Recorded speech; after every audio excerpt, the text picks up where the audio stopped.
today we're gonna make a sablé cookie with peach jam. The sablé dough is a mix between a sweet dough and a sablé. You have to make the dough the night before, you have to chill. You roll the dough very slowly.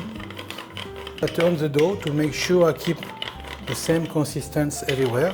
I love to work on the marble because it's easy to roll out the dough. I'm turning, I'm checking the thickness everywhere. I always like this technique, it's always fast and efficient. That's why I like the movie Fast and Furious. The top part is very simple. I like to put the cutter and cut it like that inside, almost like a lunette. Glasses? Exactly, glasses, bravo. Bravo. Good French. You speak better than me. Let me do mine. All the way down. You make it look so easy. I think mine looks scared. Mine's more of a Halloween cookie. I was going to say that. You ready for Halloween? I will place them in the oven, 15 minutes, 350.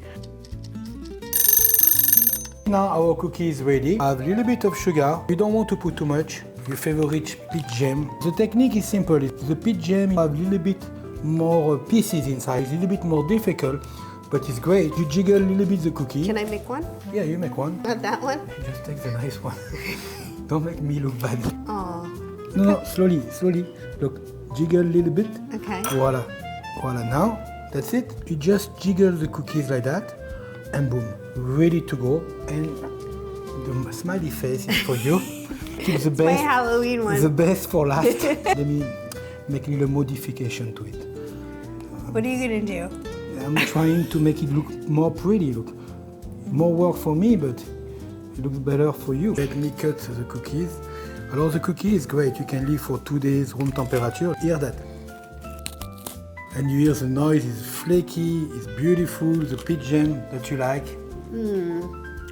Oh, with the peach jam and it's crunchy. It's delicious. You always make the best cookies. Thank you. No cookie like a Payard cookie.